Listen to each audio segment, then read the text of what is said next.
लाला सदानंद की गिनती शहर के जाने माने अमीरों में होती थी। बड़े सज्जन और धर्मात्मा आदमी थे लाला सदानंद के पुरोहित पंडित शादीराम लाला जी के घर के सारे धार्मिक कामकाज जैसे पूजा पाठ, सत्यनारायण की पूजा, शादी ब्याह सभी पुरोहित सदानंद ही करते थे। पंडित शादीराम की आर्थिक स्थिति अच्छी नहीं थी। निर्धनता के कारण उनका जीवन काफी कष्ट में था। एक समय ऐसा भी आया जब पंडित शादीराम को अपने यजमान लाला सदानंद से 500 रुपए उधार लेने पड़े, परंतु कई वर्ष बीत जाने के बाद भी यह उतारना पंडित शादीराम ने ठंडी सांस भरी और सोचने लगे, क्या यह ऋण कभी सिर से न उतरेगा।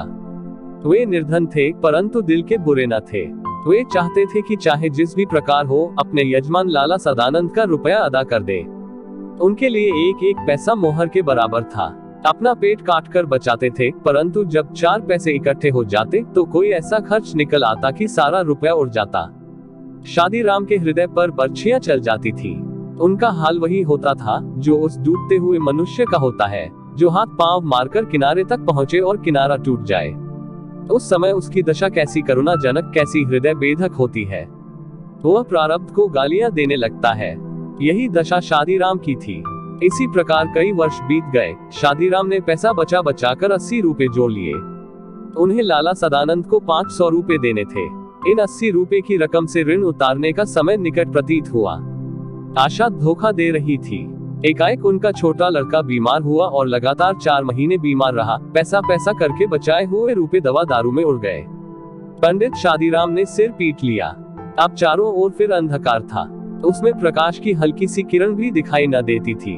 उन्होंने ठंडी सांस भरी और सोचने लगे, क्या यह ऋण कभी सिर से न उतरेगा। लाला सदानंद अपने पुरोहित की विवशता जानते थे और न चाहते थे कि वह रुपए देने का प्रयत्न करे। उन्हें इस रकम की रत्ती भर भी परवाह न थी। उन्होंने इसके लिए कभी तगादा तक नहीं किया, न कभी शादीराम से इस विषय की बात छेड़ी। इस बात से वे इतना डरते थे मानो रुपए स्वयं उन्हीं को देने हो, परंतु शादीराम के हृदय में शांति न थी। प्रायः सोचा करते कि ये कैसे भले मानस हैं जो अपनी रकम के बारे में मुझसे बात तक नहीं करते। खैर, ये कुछ नहीं करते सो ठीक है, परंतु इसका तात्पर्य यह थोड़े ही है कि मैं निश्चिंत हो जाऊं।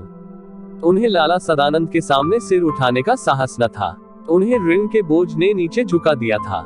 यदि लाला सदानंद ऐसी सज्जनता न दिखाते और शादीराम को बार बार तगादा करके तंग करते तो उन्हें ऐसा मानसिक कष्ट न होता। हम अत्याचार का सामना सिर उठाकर कर सकते हैं, परंतु भलमनसी के सामने आंखें नहीं उठती।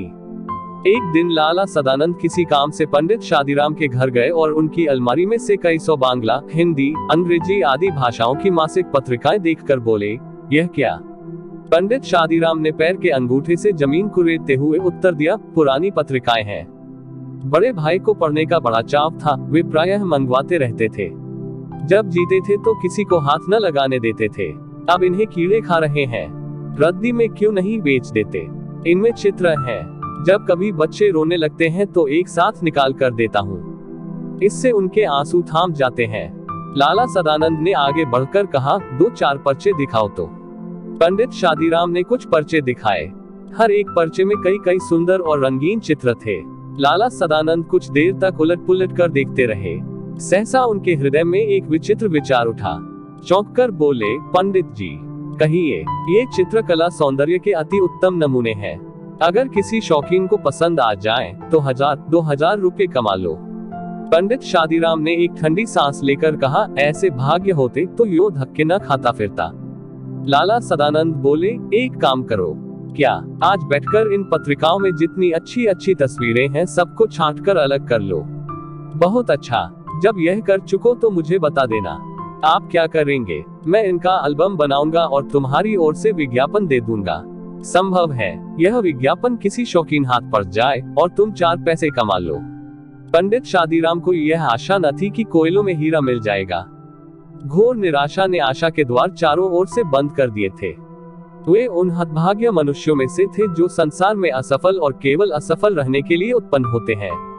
सोने को हाथ लगाते थे तो वह भी मिट्टी हो जाता था। उनकी ऐसी धारणा ही नहीं, पक्का विश्वास था कि यह प्रयत्न भी कभी सफल न होगा। परंतु लाला सदानंद के आग्रह से दिन भर बैठकर तस्वीरें छांटते रहे। न मन में लगन थी, न हृदय में चाव, परंतु लाला सदानंद की बात को टाल न सके। शाम को देखा 201 से एक बढ़िया चित्र है। उस समय उन्हें देखकर वे स्वयं उछल पड़े। उनके मुख पर आनंद की आभा नृत्य करने लगी, जैसे फेल हो जाने का विश्वास करके अपनी प्रारब्ध पर रो चुके विद्यार्थी को पास हो जाने का तार मिल गया। उस समय वह कैसा प्रसन्न होता है, चारों ओर कैसी विस्मित और प्रफुल्लित दृष्टि से देखता है। यही अवस्था पंडित शादीराम की थी। वे उन चित्रों की ओर इस तरह से देखते थे मानो उनमें से प्रत्येक 10-10 का नोट हो। बच्चों को उधर देखने देते थे। वे सफलता के विचार से ऐसे प्रसन्न हो रहे थे जैसे सफलता प्राप्त हो चुकी हो, यद्यपि वह अभी कोसों दूर थी। लाला सदानंद की आशा उनके मस्तिष्क में निश्चय का रूप धारण कर चुकी थी। लाला सदानंद ने चित्रों को एल्बम में लगवाया और कुछ उच्च कोटि के समाचार पत्रों में विज्ञापन दे दिया। अब पंडित शादीराम हर समय डाकिये की प्रतीक्षा करते रहते थे। रोज सोचते थे कि आज कोई चिट्ठी आएगी। दिन बीत जाता और कोई उत्तर न आता था। रात को आशा सड़क की धूल की तरह बैठ जाती थी, परंतु दूसरे दिन लाला सदानंद की बातों से टूटी हुई आशा फिर बंध जाती थी, जिस प्रकार गाड़ियां चलने से पहले दिन की बैठी हुई धूल हवा में उड़ने लगती है। आशा फिर अपना चमकता हुआ मुख दिखाकर दरवाजे पर खड़ा कर देती थी। डाक का समय होता तो बाजार में ले जाती और वहां से डाकखाने पहुंचती थी। इस प्रकार 1 महीना बीत गया, परंतु कोई पत्र न आया। पंडित शादीराम सर्वथा निराश हो गए, परंतु फिर भी कभी कभी सफलता का विचार आ जाता था। जिस प्रकार अंधेरे में जुगनू की चमक निराश हृदयों के लिए कैसी जीवनदायिनी, कैसी हृदयहरिणी होती है। इसके सहारे भूले हुए पथिक मंजिल पर पहुंचने का प्रयत्न करते और कुछ देर के लिए अपना दुख भूल जाते हैं। इस झूठी आशा के अंदर सच्चा प्रकाश नहीं होता, परंतु यह दूर के संगीत के समान मनोहर अवश्य होती है। इसमें वर्षा की नमी हो या ना हो, परंतु इससे काली घटा का जादू कौन छीन सकता है। आखिर एक दिन शादीराम के भाग्य जागे। कलकत्ता के एक मारवाड़ी सेठ ने पत्र लिखा कि एल्बम भेज दो, यदि पसंद आ गया तो खरीद लिया जाएगा। मूल्य की कोई चिंता नहीं, चीज अच्छी होनी चाहिए।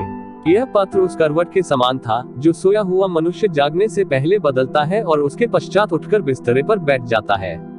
यह किसी पुरुष की करवट न थी, किसी स्त्री की करवट न थी, यह भाग्य की करवट थी।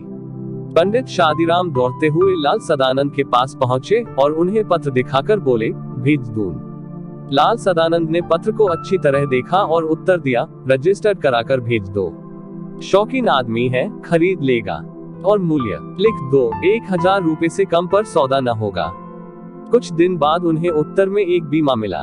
पंडित शादीराम के हाथ पैर कांपने लगे, परंतु हाथ पैरों से अधिक उनका हृदय कांप रहा था। उन्होंने जल्दी से लिफाफा खोला और उछल पड़े। उसमें 100 रुपए के 10 नोट थे। पहले उनके भाग्य ने करवट बदली थी, अब वह पूर्ण रूप से जाग उठा। पंडित शादीराम खड़े थे, बैठ गए। सोचने लगे, अगर 2000 रुपये लिख देता तो शायद ही उतने मिलते। इस विचार ने उनकी सारी प्रसन्नता किरकिरी कर दी। सांकाल के समय वे लाल सदानंद के पास गए और 500 रुपये के नोट सामने रखकर बोले, परमात्मा का धन्यवाद है कि मुझे इस भार से छुटकारा मिला। आपने जो दया और सज्जनता दिखाई है उसे मैं मरण पर्यंत न भूलूंगा।